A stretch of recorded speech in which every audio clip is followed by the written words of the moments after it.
Prenons nos Bibles. Nous allons lire la parole de Dieu. Je veux enseigner. Je dis merci à Dieu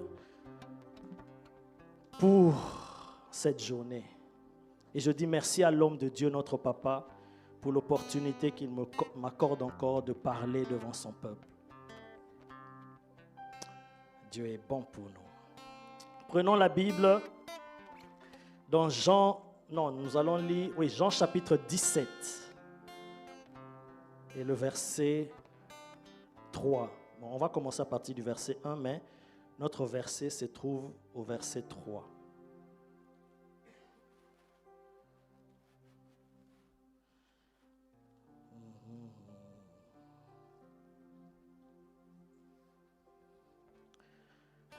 Je te prie vraiment d'être attentif parce que tu vas recevoir quelque chose. Dieu va déposer quelque chose en toi. Vous savez, le moment où nous voulons écouter la parole de Dieu, c'est le moment où le diable vient avec les distractions. Oui. Regarde déjà, dans la modernité que nous avons aujourd'hui, nous avons les Bibles dans nos téléphones. La plupart d'entre nous ici, en majorité, si je demande « montre ta Bible », tu vas montrer ton téléphone. Mais regarde, quand on dit « prends ta Bible », nous allons lire. Si le diable veut te distraire, tu vas voir une notification entre, un message WhatsApp. Tu seras curieux de lire. Ça nous arrive tous. À moins que vraiment tu aies la maîtrise, mais dès que tu vois une notification là, tu seras tenté de lire.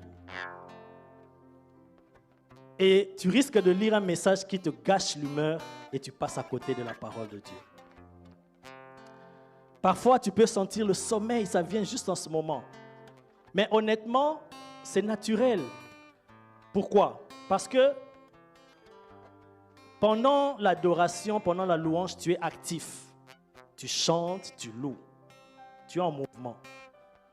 Pendant la prière, tu pries, tu déclares, tu chasses les démons, tu es en mouvement. Mais pendant le moment d'écouter la parole de Dieu, tu es assis. Tu es presque inactif, en train d'écouter. Donc c'est facile que le sommeil, physiquement, humainement parlant, c'est facile que ça vienne. Mais pourtant, c'est le moment le plus précieux où tu dois vraiment faire attention pour écouter qu'est-ce que Dieu veut me dire. Parfois, pour un message de 1 heure, la parole que Dieu a préparée pour toi, c'est juste 30 secondes. Et si tu rates cette parole-là, tu auras beau écouter le message de 1 heure, mais la parole qui était destinée pour toi, tu l'as ratée. Parce qu'il y a une distraction qui est venue. C'est pourquoi au moment de la parole de Dieu, vraiment, si tu sens que tu es souvent avec quelqu'un qui dérange trop, change de place. La sœur que je cherchais, c'est toi. Je vais te voir à la fin. Oui. Alors, sois attentif et je vais partager un thème que nous connaissons, la vie éternelle. Quelqu'un dit la vie éternelle. Quelqu'un peut dire, mais la vie éternelle, moi, la vie éternelle, c'est quelque chose de futur, quelque chose d'éternité. Moi, je suis là dans la réalité présente, j'ai des factures à gérer, j'ai des situations à gérer, j'ai la famille, j'ai les enfants, la vie éternelle. Ça c'est après la mort, ça c'est... Mais écoute aujourd'hui, tu vas recevoir quelque chose peut-être que tu n'avais pas vu par rapport à ce qu'on appelle la vie éternelle. La Bible dit, car Dieu, un verset connu, car Dieu qu'il a donné afin que ne périsse point,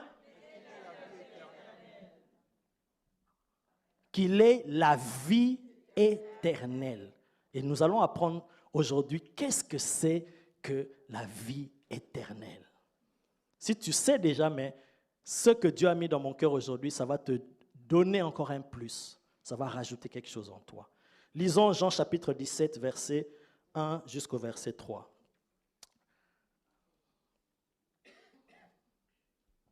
Je lis.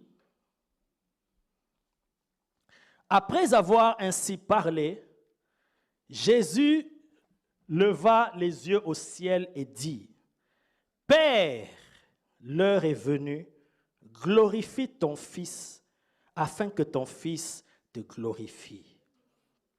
Selon que tu lui as donné pouvoir sur toute chair, afin qu'il accorde la vie éternelle à tous ceux que tu lui as donnés. Or, la vie éternelle, c'est qu'ils te connaissent, toi, le seul vrai Dieu, et celui que tu as envoyé, Jésus-Christ. Amen. Ça, c'est la définition de Jésus. Mais une définition assez bizarre. Si je te pose la question, pour toi, qu'est-ce que c'est la vie éternelle? Qu'est-ce que tu comprends par la vie éternelle, mon frère? C'est demeurer éternellement auprès de Dieu. Demeurer éternellement auprès de Dieu. Qui a une réponse? N'hésite pas, n'aie pas honte, n'aie pas peur. On est dans la présence de Dieu. Pour toi, quand tu entends la vie éternelle, qu'est-ce que tu comprends?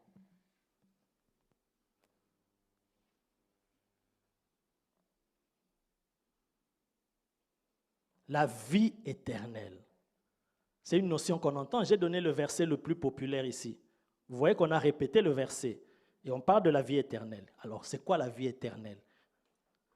Quelqu'un va dire, c'est la vie pour toujours. La vie qui ne s'arrête pas. La vie sans la mort. La vie qui dure éternellement, parce qu'il y a le mot éternel. La vie pour l'éternité. Tout ça, c'est bien, mais écoute la définition de Jésus. Or, la vie éternelle, c'est qu'ils te connaissent. Toi, le seul vrai Dieu, et celui que tu as envoyé, Jésus-Christ. Pour Jésus, la vie éternelle, c'est la connaissance de Dieu, mais pas une connaissance superficielle, mais une connaissance profonde, une connaissance intime de Dieu et qui va produire quelque chose en toi. Je sais que le début, tu ne vas pas encore bien comprendre, mais au fur et à mesure, tu vas comprendre. Quiconque a reçu Jésus-Christ dans sa vie, selon le passage de Jean 3,16, a reçu la vie éternelle, n'est-ce pas? On est d'accord. Et ici, Jésus dit, la vie éternelle consiste à ce qu'ils te connaissent, qu'ils entrent en communion avec toi, qu'ils aient une intimité avec toi. Pour Jésus, c'est la vie éternelle. Mais lui, c'est un aigle, il vole trop haut. Donc c'est une définition qui est un peu difficile pour nous à comprendre. C'est pourquoi il m'a mis à cœur aujourd'hui de t'expliquer certaines choses qui te permettront de comprendre. Jésus a dit à Marthe, concernant son frère Lazare, il dit, ne t'inquiète pas, ton frère Lazare, il va ressusciter. Marthe dit, non, il va ressusciter, je sais, mais ce sera au dernier jour. Jésus lui dit, non, moi je ne te parle pas du dernier jour, je te parle d'aujourd'hui et je te parle de maintenant. Déjà, sa conception, c'était que la résurrection, quand Jésus parle de la résurrection, Jésus parle du futur. Mais Jésus lui dit, non, non, non, non, non, non. Moi, je ne parle pas d'après. Je ne parle pas de la résurrection après l'enlèvement, après tout ça là. Non, non, je parle de la résurrection maintenant. Amen. Il y a un monsieur qui est venu voir Jésus. Qu'est-ce que je dois faire pour hériter la vie éternelle? Parce que même pour les Juifs, c'était qu'il y a des choses que tu dois faire pour avoir la vie éternelle, pour vivre l'éternité avec Dieu. Mais Jésus a amené quelque chose de nouveau que je veux que tu puisses intégrer en toi. Parce que la plupart d'entre nous, nous avons aussi cette notion que la vie éternelle ne consiste que l'avenir. Ça ne viendra qu'après l'enlèvement, après la mort. C'est là qu'on aura la vie éternelle, une vie qui dure sans fin. Amen. Lisons un deuxième passage. On va lire 2 passages après. Je commence le message. Je pose d'abord les bases. Allons dans Jean chapitre 5, verset 24.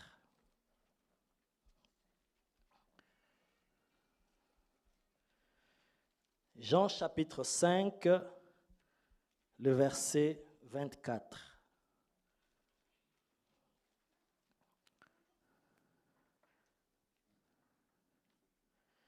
Ça, c'est Jésus qui parle.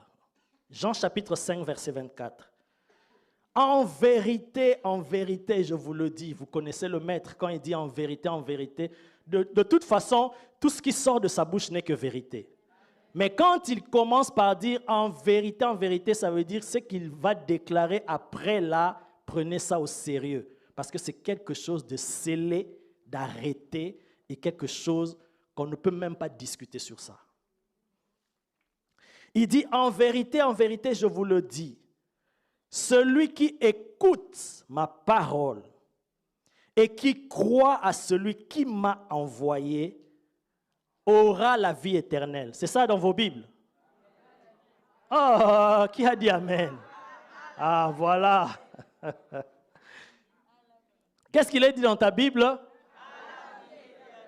Il n'a pas dit aura la vie éternelle. C'est Jésus qui, j'insiste, c'est Jésus qui parle. Il dit celui qui écoute ma parole et qui croit à celui qui m'a envoyé a la vie éternelle. N'aura pas la vie éternelle, mais au moment où je parle là, dès que la personne croit en moi, il a déjà la vie éternelle. Ce n'est pas quelque chose qui viendra, mais c'est quelque chose qu'il a déjà au moment où il me reçoit dans sa vie. Amen. Je suis en train d'insister et de revenir, de répéter cela pour que ça entre bien, pour que ça casse quelque chose que nous avons en pensant que la vie éternelle, c'est quelque chose que nous aurons dans l'avenir, mais nous n'avons pas aujourd'hui. Mais ça, c'est la déclaration de Jésus lui-même. Je suis en train d'abord de poser cette base et après, je vais expliquer quelle est l'implication de cette vie éternelle dans notre vie de tous les jours. Ça, ce serait intéressant. Donc Jésus dit, celui qui croit en moi, en celui qui m'a envoyé, écoute ma parole, à la vie éternelle et ne vient point en jugement, mais il est passé de la mort à la vie.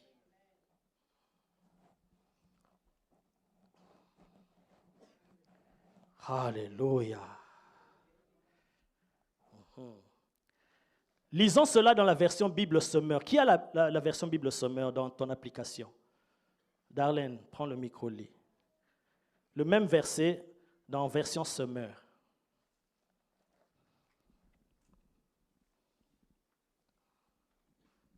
Oui, vraiment, je vous l'assure, celui qui écoute ce que je dis et qui place sa confiance dans le Père qui m'a envoyé possède dès à présent la vie éternelle. Répète. Dès à présent. Possède dès à présent la vie éternelle et il ne sera pas condamné. Il est déjà passé de la mort à la vie. Amen. Cette version explique encore mieux. Donc celui qui croit, qui reçoit la parole de Jésus, celui qui croit en lui, possède dès à présent, dès maintenant, pas demain, pas dans l'avenir, pas dans l'éternité, mais dès maintenant, il possède la vie éternelle. Ne dors pas, ne dors pas. Ne dors pas. Je viens de le dire tout à l'heure, ne dors pas.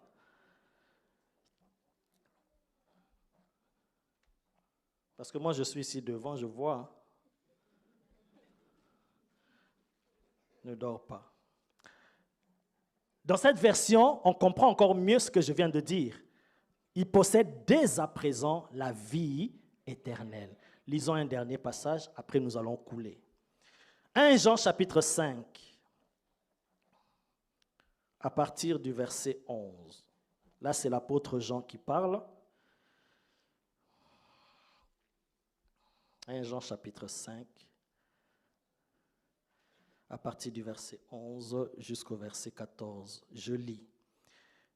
Et voici ce témoignage, c'est que Dieu nous a donné la vie éternelle. Là, c'est encore plus fort, parce que c'est conjugué au passé. 1 Jean chapitre 5, à partir du verset 11 jusqu'au verset 14.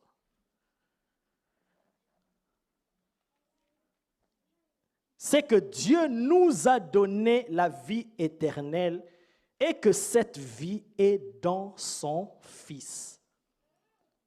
Pourquoi c'est au passé? Parce que dès lors que tu as reçu Jésus, il y a 1 an, il y a 2 ans, il y a 3 ans, Dieu t'a déjà donné la vie éternelle. Tu possèdes déjà la vie éternelle. Amen.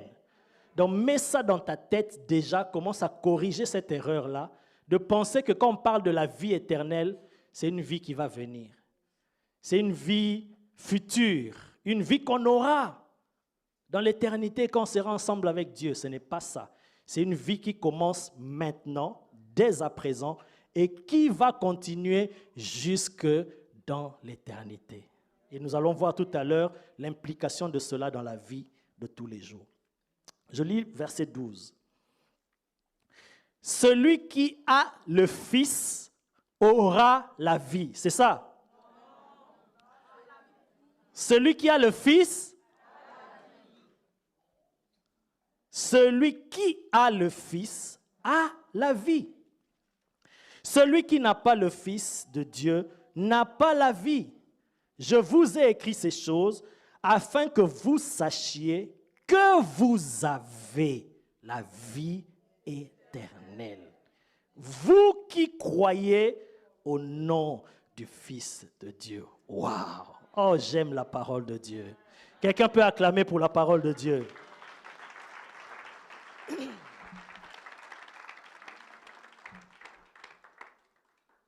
Vous qui croyez en Jésus, vous possédez déjà, dès maintenant, la vie éternelle.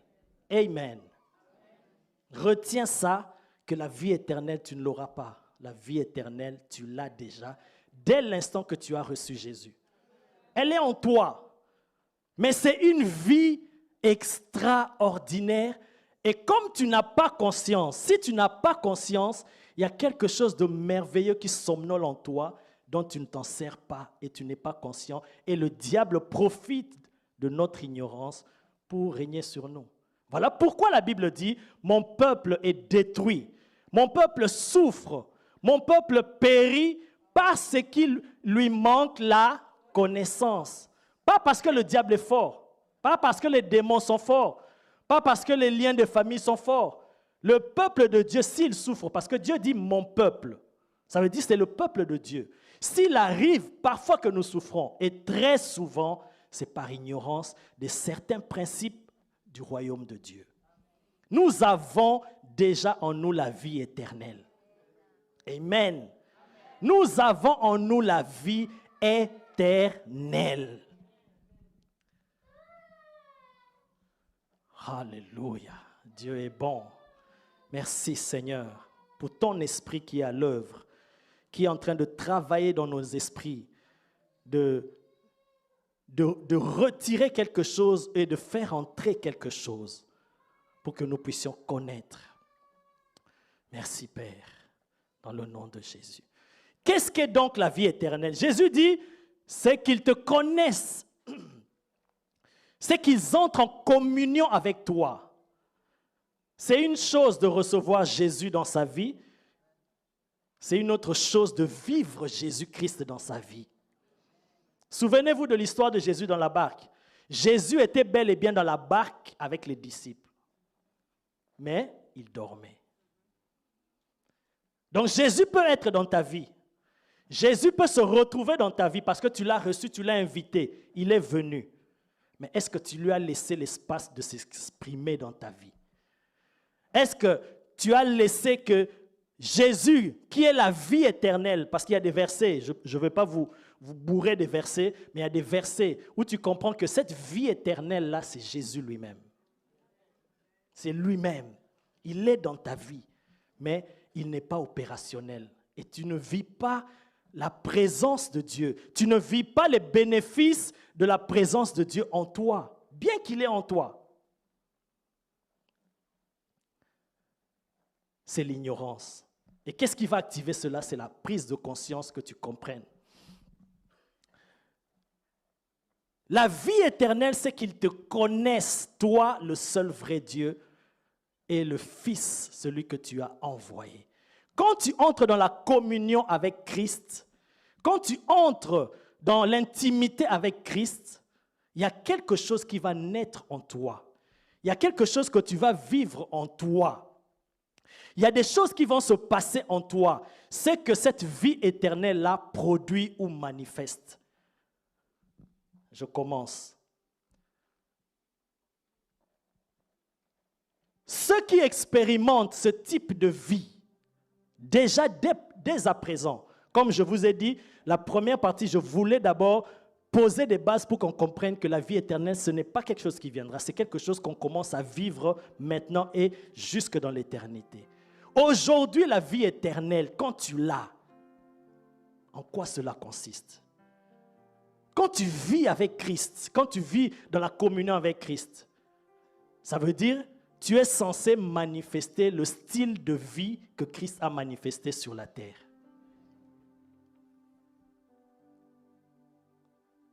La vie éternelle a pris chair, est venu et il a marché au milieu de nous. La vie éternelle, c'est simplement la vie de Dieu. Le style de vie de Dieu. La manière dont Dieu vit.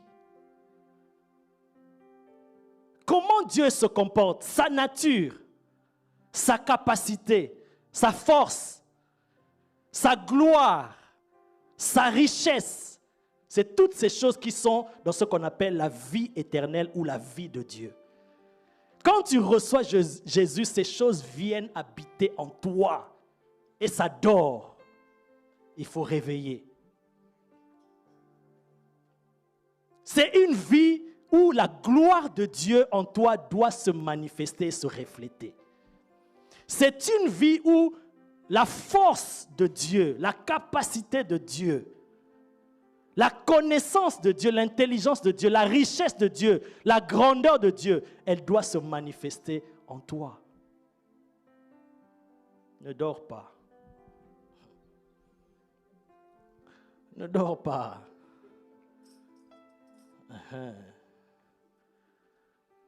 Regardons comment Jésus a marché sur la terre. N'est-ce pas un homme extraordinaire? N'est-ce pas un homme merveilleux? Au milieu de la tempête, au milieu des vagues qui soulèvent la barque, on voit un homme alors que les autres sont paniqués. On voit que les autres sont agités, ont peur. Et lui, il dort. Quel est cet homme? Non, réfléchissons. Déjà dans l'avion, quand il y a la turbulence, est-ce que tu as déjà vu quelqu'un dormir? L'avion même, c'est rien. Et dans les eaux comme ça, les vagues qui soulèvent le bateau. Ça soulève le bateau, ça renverse le bateau, et toi, tu dors. Rien ne t'inquiète. Au point même que les disciples sont venus, maître. Donc tout ce qui se passe ici, tu ne vois pas. Tu ne sens rien, tu n'entends rien. Et même on meurt et tu ne fais rien. Il se réveille et il parle au vent et à la tempête. Et les disciples ont dit, mais quel est cet homme? Au milieu des troubles, au milieu des situations difficiles, comment est-ce que tu réagis? Et Jésus leur a dit, où est votre foi? Quelqu'un qui a la vie éternelle, la vie de Dieu en lui, il manifeste une paix qu'on ne peut pas expliquer. Dans ta famille, on va se dire, mais attends, est-ce que tu es au courant de ce qu'on est en train de traverser dans la famille? Les gens ne se marient pas, les gens n'ont pas d'enfants. Mais toi, tu dis non. Ça ne me concerne pas. Je sais ce que j'ai en moi. J'ai la vie de Dieu en moi. La vie de Dieu ne peut pas permettre qu'il y ait des limitations. La vie éternelle, est-ce que tu as déjà imaginé Dieu on le met dans une boîte et on l'enferme. Donc, on te prend, on te lie par des malédictions des familles. On laisse faire parce que nous sommes ignorants de ce que nous avons en nous. La vie éternelle est une vie qui ne peut pas être engloutie par quoi que ce soit. Même la mort elle-même, elle ne peut pas détruire celui qui a la vie éternelle en lui. Jésus a dit, celui qui croit en moi, celui qui m'accepte, ne verra jamais la mort. Ah! C'est à cause de ce qu'il possède en lui, la vie éternelle. Ce soir ou cet après-midi, Dieu veut te transmettre. Il veut en fait que ta conscience se réveille. Voilà pourquoi je fais confiance à l'Esprit de Dieu pour travailler dans ton esprit afin que quelque chose se déclenche, quelque chose s'active. Que tu te dises, je suis un enfant de Dieu. Je ne peux plus accepter ces choses. Désormais, je dois vivre de cette manière parce que j'ai la vie de Dieu en moi. La vie éternelle, je ne l'aurai pas, je l'ai aujourd'hui. Et cette vie-là ne connaît pas de limite. Elle ne connaît pas d'inquiétude. Regardez pendant la Covid comment le monde était agité. Mais ceux qui connaissent, c'est ça la vie éternelle. Connaître Dieu. Mais tu ne peux pas connaître Dieu comme ça. Tu peux le connaître que par Jésus-Christ. Voilà pourquoi il a dit, je suis le chemin, la vérité et la vie. Nul ne va au Père sans passer par moi. La vie éternelle, c'est que tu le connaisses. Alors quand tu le connais, il y a quelque chose qui s'active en toi. Alors quand je parle de connaître, excusez-moi, je ne parle pas de connaissance au niveau de la tête ou connaissance superficielle, non. Une connaissance profonde, intime, une relation vivante avec Dieu. Que tu le recherches de tout ton cœur, qui se révèle à toi. Tu le recherches, tu dis Seigneur, je veux te connaître. Comme l'apôtre Paul disait, je veux connaître Christ. Ça, je vais peut-être te décevoir, mais jusqu'à ce que tu vas quitter cette terre, tu ne le connaîtras jamais dans la totalité, jusque dans l'éternité. Mais au fur et à mesure que nous grandissons, ta connaissance augmente, ton degré de vie sur la terre aussi change. Tu ne vivras plus dans la peur, parce qu'il y a des gens qui vivent dans la peur. Ah oui, hein? Il y a des gens qui vivent dans la peur. Avoir peur, je ne dis pas que c'est mauvais. Ressentir la peur, ce n'est pas mauvais, c'est humain. La Bible dit, Jésus, dans le jardin de Gethsémane, il a commencé à avoir des angoisses. Il a commencé à avoir peur, humainement. Mais vivre dans la peur, ça c'est autre chose. Quelqu'un qui a la vie éternelle de Dieu en lui ne peut jamais vivre dans la peur. Jamais. Regarde les bénéfices. Quand tu comprends, tu prends conscience de la vie éternelle en toi, de ce que cela produit. Tu as besoin de vivre cela déjà maintenant. Pas dans le futur seulement, pas dans l'éternité. Ça va continuer, mais commence maintenant. C'est une vie de joie. Tu danses pour Dieu alors qu'il y a des huissiers qui sont derrière